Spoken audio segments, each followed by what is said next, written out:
Hi. Now let's discuss about how to work with environmental variables.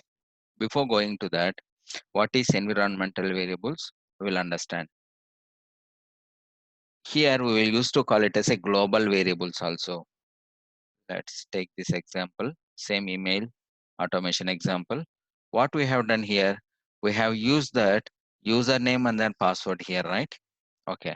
Let's assume that this username and password, we need to use it in different processes. Like this, some other person also want to use that same username and password in different process.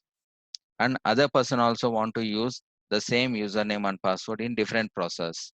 Then the same username and password used in multiple processes. Then we are going to call it as a environmental variable. We used to call it as a global variable and local variables, right? Global variable, which refers to here as a environmental variable. It means once we declared, then we can use that in n number of processes. So what is the purpose of this?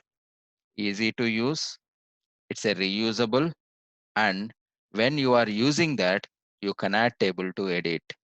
Let's take this example. Here we have given the username and password.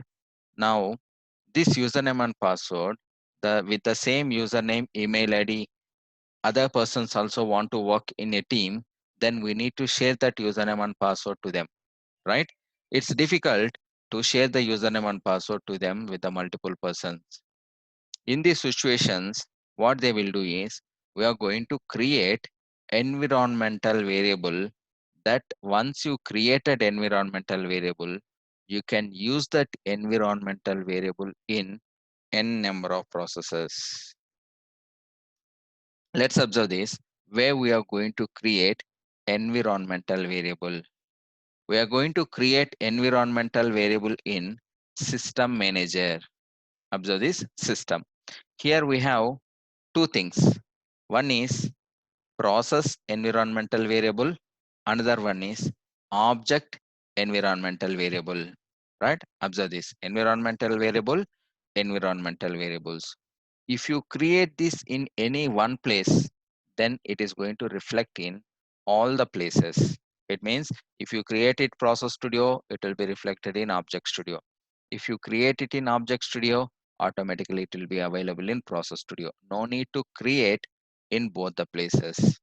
Let's see how to create this environmental variable. Add a variable, and I will give this as a name, name, and then type is text and description, sample, anything we can give, and then name is, I have given my name, right? So now what we have done, we have created environmental variable, we given the data type, we given the value for this environmental variable, we have done this in objects. See this in system manager, under the objects environmental variable we are going to create, and then click on apply. Now environmental variable has been created, right? Once it is created, it will be available in process as well. Observe this. See this, where we have created, we created that in object studio here, and where it is available in both the places. If you create any environmental variable in process studio, say it will applicable in object studio also. No need to create in both the places. And remember one thing, once it's created here in a system manager, when you are using this environmental variable any process, you cannot able to edit. You cannot able to edit environmental variable, and we can able to pass this value to some other local variable. We will see that with examples in next session.